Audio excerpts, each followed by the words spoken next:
ఇంత అపురూపమైన రాయలసీమలో మన చిత్తూరు జిల్లాలో ఇంత ఘన స్వాగతం, ఇంత ప్రేమతో కూడిన ఇంత ఆదరణ నా గుండెలు నింపేసినాయి, గుండెలు నిండిపోయినాయి.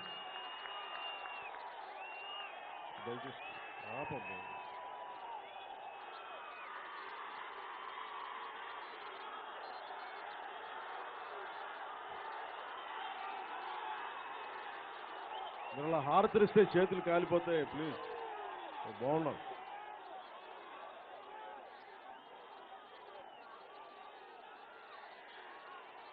నాకు తిరుపతిలో ముఖ్యంగా చిత్తూరు జిల్లాకు వచ్చినప్పుడు అందరికీ చిత్తూరు జిల్లా అంటే గొడవలు, ఫ్యాక్షనిజం అనే మాట రాదు, కానీ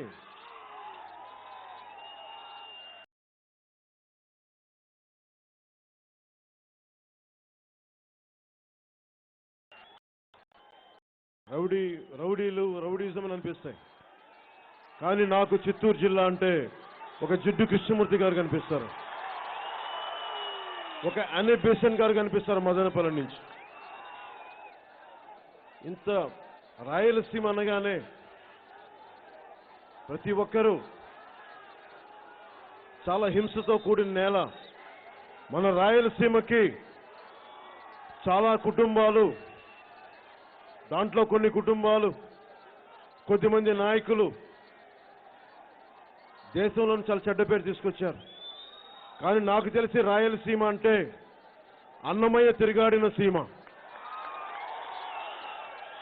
జిడ్డు కృష్ణమూర్తి మదనపల్లిలో కూర్చొని విశ్వానికి భారతదేశం తాలూకు మన ఆధ్యాత్మిక విలువలను చాటి చెప్పిన గొప్ప సీమ ఇది మన రాయలసీమ, మన చిత్తూరు సీమ.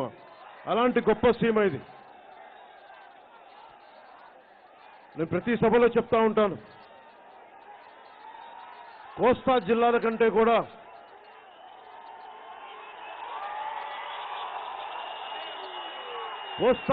కంటే కూడా రాయలసీమలో బ్రిటిష్ వారి కాలంలో లైబ్రరీస్ ఎక్కువ, గ్రంథాలయాలు ఎక్కువ.